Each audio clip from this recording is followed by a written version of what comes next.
this is Jpar. This is Myles. This is Lipp, everybody. And Da Boo. And this is the new review. And we are reviewing Captain America Civil War. So, doing new reviews once again.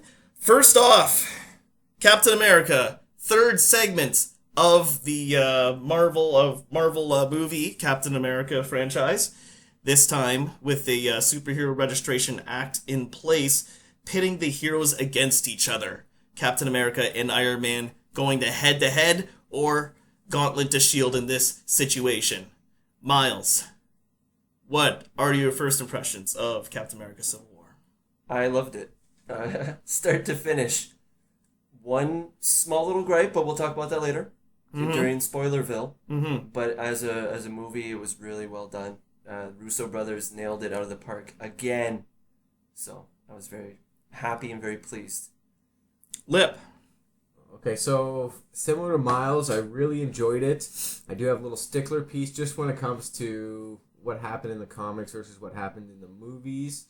I think we'll get a bit more into that as we do these spoilers, but for the most part, love the action. Hilarious comedy that, I've come to expect from these movies. And, they're always reinventing the action scenes, too. There's a couple of times where I went, oh, that's pretty cool. Really enjoyed that. Great comedy. And then just, at least for me as a comic book fan, some of the plot points were a little off, but that's okay.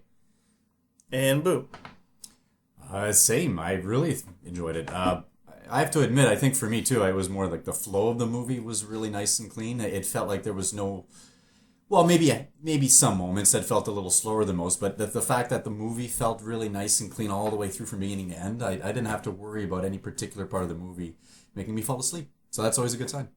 And I 100% agree. I was strapped in from beginning to end, and there was barely a dull moment, and there was so much action going on, and well choreographed action, I might add. It was very well done. A lot of characters came out to play, and a lot got to play hard, which was great, and that was really awesome to see. I feel like it wasn't as crammed as Age of Ultron. I want to say, do you guys feel that way? Ooh, I don't know, man. There's tons of there's 12 superheroes. There's definitely more characters. I just felt like they handled the characters better than the way Age of Ultron did.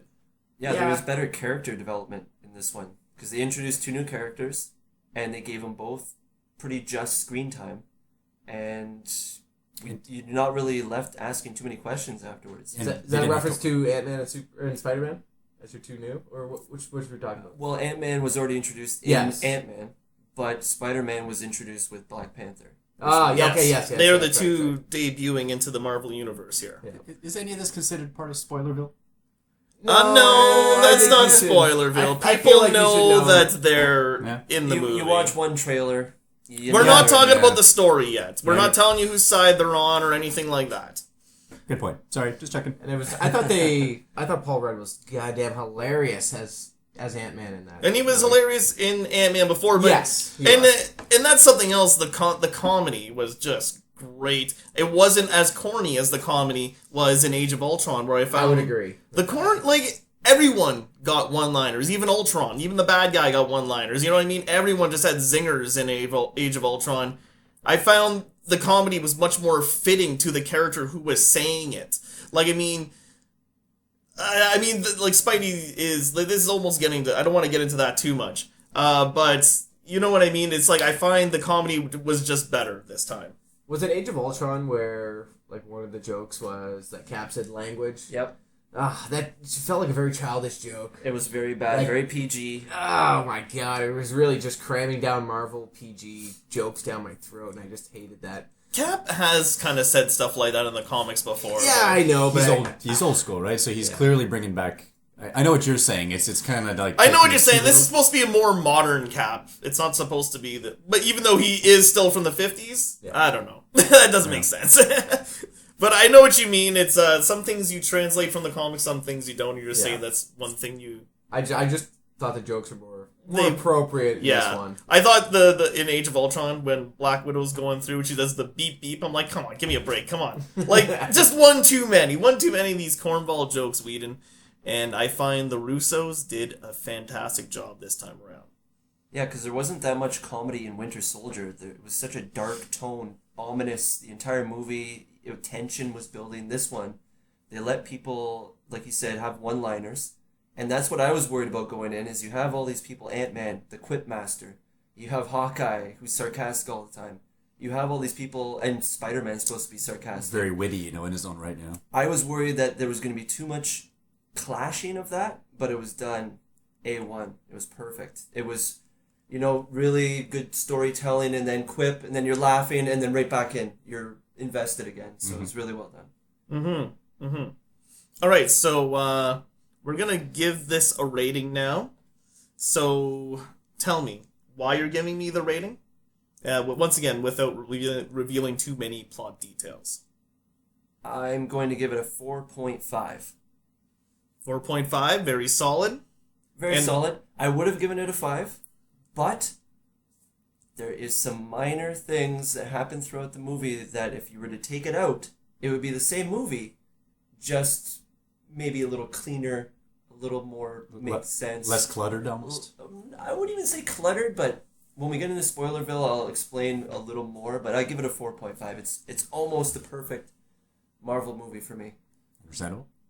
And Lipp? I prefer to go last here. You would prefer to go I'm a little harsher, I think, than last. everybody else. Yes. All right, Well, Boo. I'm going to admit, I think 4.5 is what I was going to give it in the back of my mind.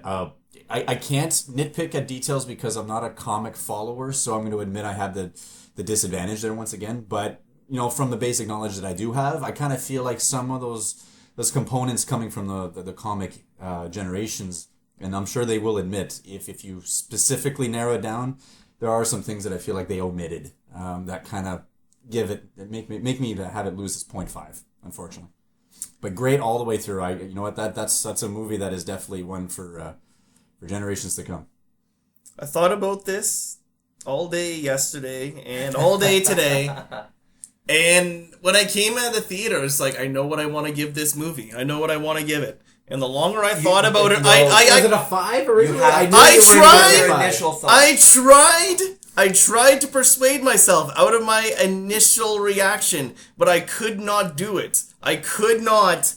This movie gets 5 stars, baby! Oh, yeah! See, and this is why I had to go last. I think I'm going to give it a 4. Okay. But yesterday, I was riled up. I was going to give it a 3.5 yesterday.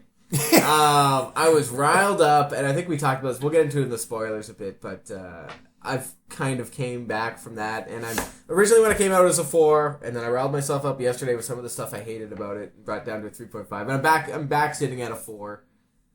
It was a good movie, and I can't really, I don't know.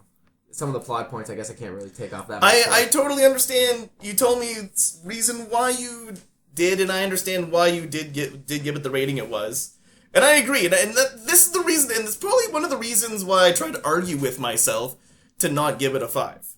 That's something that was in the comic, but that's not in the movie. Yeah. That some people might really want to see in this movie. To me, it didn't affect my enjoyment of the movie. See, it's funny you mention that, and I have to admit, I think we've all said it in our own way. It's not that it made the movie better or worse. It was just, there was these little details that kind of made us spot them. And because we spotted them, I think is part of the reason why we had to pick at those little things that have been either omitted or changed or whatnot.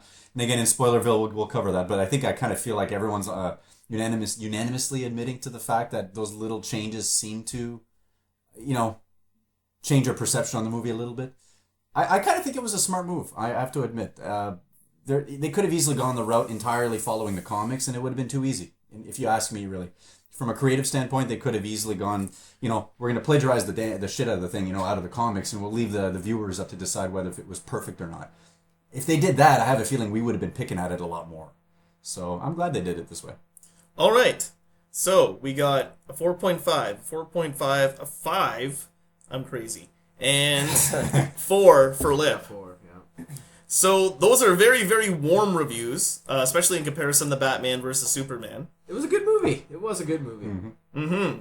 And so that's the end of just our general impressions. And we're going to get to the spoiler part just a bit. But everyone should go out and see this movie. It is fantastic. And it is a spectacle.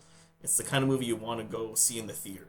Yeah, whether you're a comic book lover, a movie lover, an action movie lover, it's got everything. So, Even comedy lover. comedy lover, yeah. All right, so that is our review of Captain America: Civil War. This is Jpar signing out. And Miles vacating the zip code.